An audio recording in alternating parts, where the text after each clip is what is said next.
Okay, so today's 23rd September and 3:43 p.m. in the afternoon. The plan for today's video is to build this bike by Phil Vanderlei. It's a cargo bike where he welds some hollow square sections of tubing to it, and it should be quite simple to build once you have everything set up. And I'll be using this cargo bike in the video to move everything here to another workshop which is nearer to campus. So what I've done beforehand was to model the bike. Eyeball the bike using my eyes and the mouse and the keyboard to get a rough dimensions of the shape. I realized that there is no point buying the plan and copying exactly, following the plan exactly, cause I have a welder and a grinder. I could just grind it in however long I want. So from this slide here, from the next photo, we did our Kawasaki analysis by first looking at the wheel. It's around, you can eyeball it and tell it's obviously a 26-inch wheel. So the OD of the rim is 559 mm. You take that as your reference dimension, and then you get a total length. And from there we can see it's around 1.6 meter from the crank to the bit over here, the last horizontal bit of tube over here, which we can easily weld up together. I have many hollow square sections up there somewhere, which I will take down and grind and weld. But overall, it should be a quite simple design. You just need one tube here, the second tube, and the third tube, and that's how you get a long wheelbase. And then whatever else you put on top of it, you just weld it as you see fit. So that's it for the intro. First I have to get all of the equipment ready. We need an angle grinder for cutting the meters and stuff. I have an electric bandsaw, which is good enough, but because some of the hollow square section I've got are already welded in a box shape, which might work or might not. I will try to minimize effort and minimize the amount of cuts I need to make, but I have to wire up the angle grinder first. I've got a lithium ion powered angle grinder somewhere. I think it's somewhere here. But the more important thing is it's too hot right now. It's 30 degrees Celsius in Clementi, 30.4 degrees Celsius, which is too hot to do any kind of physical work. So I'll try to set up try to use this PVC ground sheet right here. It's a polyethylene sheet around about 10 microns thick, maybe 0.1, yep, around 10 or 20 microns thick. And I'll try to be making one of these transparent tent over there, so to enclose the aircon.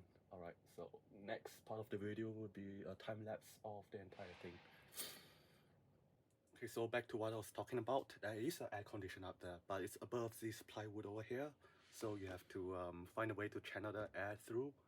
So we'll probably use this PE film to partition this area.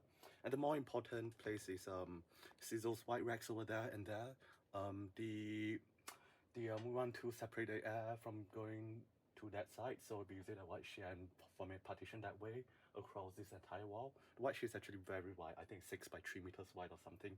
I'm not sure, I bought it like 3 years ago.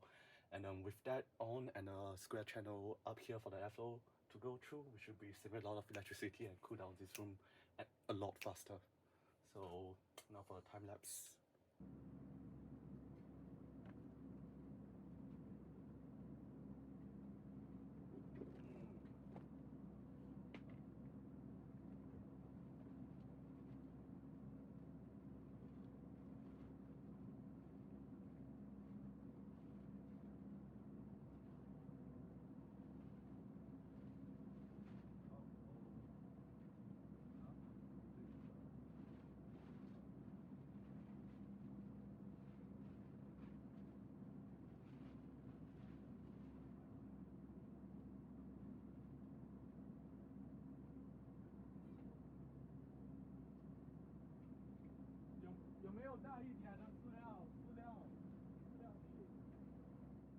Alright, so here's a time lapse of me putting up the 1 by 6 meter PE sheet.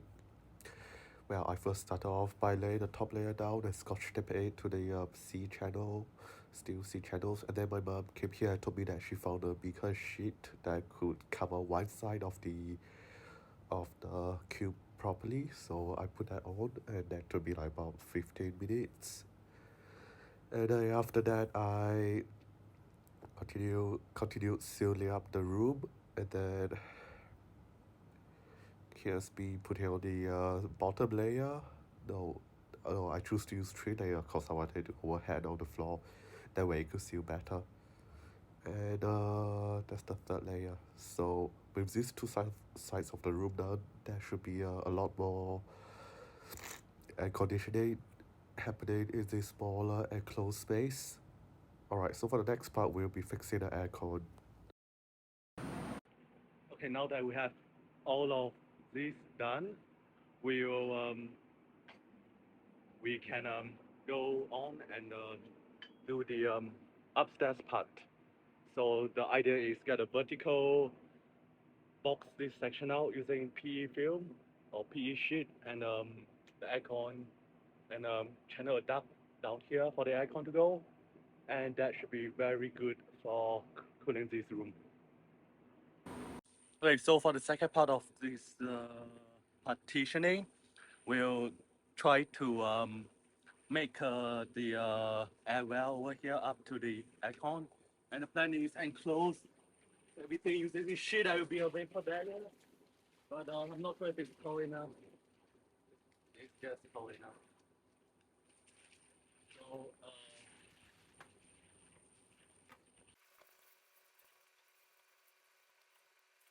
oh, nice.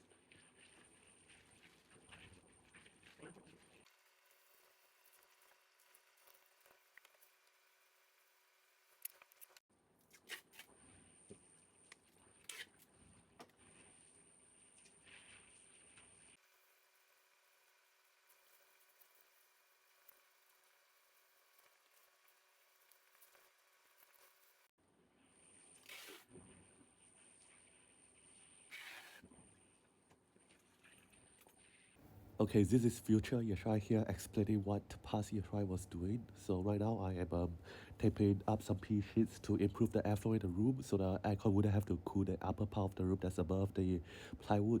So over here you see I went down to get and climb up again to get this smaller air duct for the aircon part. This is for the fresh air out or the cold air out to be better downstairs.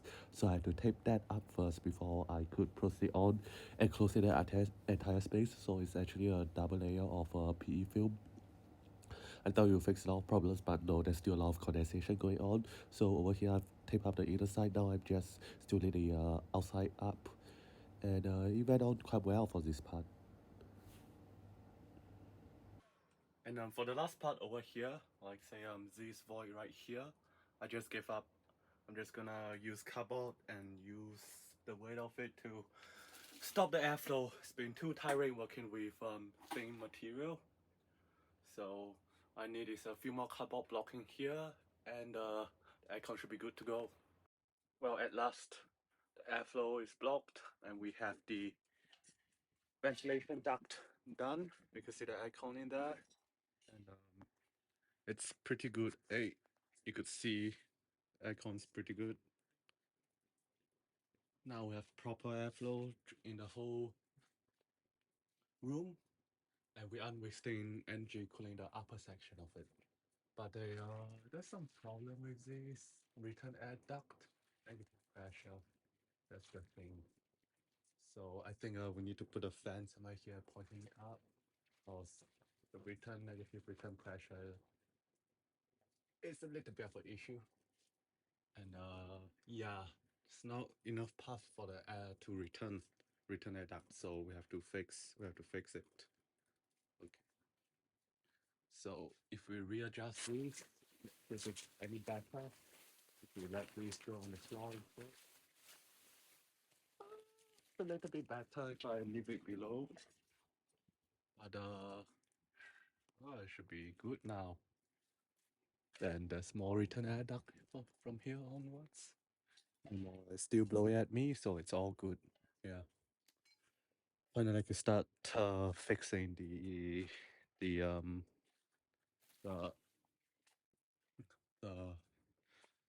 finally I can start fixing the retrofitting the batteries on this electric angle grinder to cut up some of these grass section that's like around a Z size. I've only got one piece up. This could almost be a direct plug and play for the BMX bike frames over there, but I definitely need a few more of that. Good thing is I bought them at the scrap metal dealer, so they were like 50 cents a kg, and they only tag weld here. Oh my god, there's so much work. So here's what it looks like now after giving the airflow more space to go to the return air duct. Now that airflow channel is held in by that magnetic arrow stand, and I think it works quite well for how much effort I put in. It's all flexible plastic sheet material, and total man hours was around 2 man hours for this. And this will make it so much more comfortable to operate the lathe, all sort through my stuff. There's so much things to sort through, itemize, and do inventory on. So I'm gonna get started on that. See you all in the next video.